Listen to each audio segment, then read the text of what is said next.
3 নং word committee গঠন উপলক্ষে আজকের আলোচনা সভা সম্মানিত সভাপতি উপস্থিত আছেন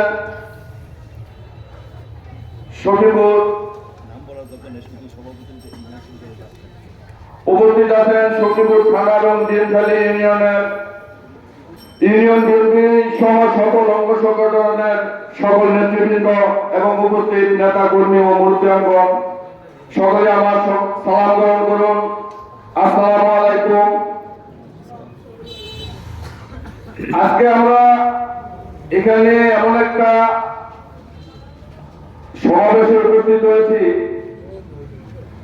অত্যন্ত দুঃখ ভারাক্রান্ত হৃদয় নিয়ে, যে গত 12 তারিখ আমাদের দিনখালী ইউনিয়নের বিএনপির সম্মানিত আহ্বায়ক, দলমত নির্বিশেষে সকলের মুরব্বী, আমাদের গার্ডিয়ান আলহাজ দেওয়ার হোসেন বাদী সাহেব ইন্তিকাল করেছেন। আমি প্রথমে তার রুহের আত্মার মাগফিরাত কামনা করছি এবং বেহেশতের সর্বোচ্চ মওকা দান করার জন্য মহান আল্লাহ রাব্বুল আলামিনের কাছে দোয়া প্রার্থনা করছি। আজকে উনি থাকলে হয়তো আমাদের সমাবেশটা আরো উজ্জ্বল হতো, আমরা তার কাছ থেকে অনেক সুন্দর উপদেশ নিতে পারতাম।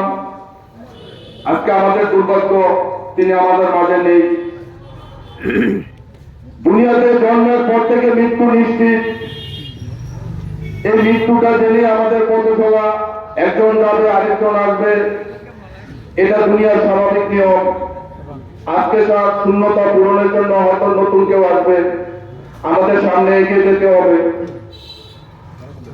তো আজকে 3 নম্বর ওয়ার্ড কর্তৃক সাংগঠনিক আলোচনা সভায় যারা 3 নম্বর ওয়ার্ডের নেতৃত্ব দিবেন,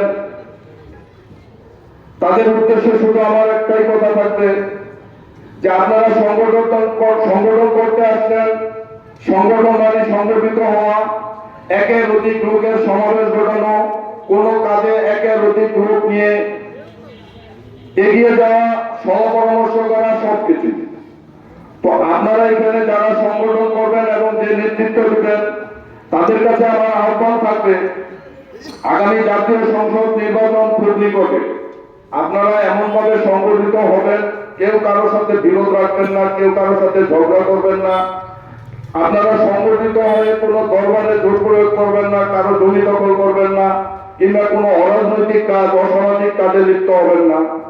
আপনারা সংগঠিত হবেন শুধু আগামী নির্বাচনে আমাদের নেতা, মাটি মানুষের নেতা, শরীয়তপুরের নেতা জনাব শফিকুর রহমান কিরণ সাহেবকে জয়যুক্ত করার জন্যই। আপনারা সংগঠিত হবেন প্রত্যেকটা গ্রামে, প্রত্যেকটা ঘরে গিয়ে তাদেরকে বোঝানোর জন্য যে শফিকুর রহমানের কিরণ সাহেবের অবদান কি, শরীয়তপুরের শফিকুর রহমানের কিরণ সাহেবের অবস্থা কি, সে কি কাজ করে, সে কোন জায়গায় কোন উন্নয়নমূলক কাজ করেছে, সে কোন জায়গায় কোন পরিচ্ছন্ন রাজনীতিটা সৃষ্টি করছে, সে কোন জায়গায় কোন গরিব অসহায় একটা লোককে সহায়তার হাত বাড়িয়েছে। যারা সংগঠন করবেন সাংগঠনিক ভাবে কারো উপর অত্যাচার করবেন না, শুধু কিরণ সাহেবের হাতকে শক্তিশালী করার লক্ষ্যেই আপনারা প্রত্যেকটা পাড়া, প্রত্যেকটা গ্রাম, প্রত্যেকটা মহল্লা, প্রত্যেকটা ঘরে ঘরে তার উন্নয়নের কথাটুকু শুধু বলবেন। এই আহ্বান রেখেই আমি আজকে আমার আলোচনা শেষ করলাম। ধন্যবাদ। আসসালামু আলাইকুম।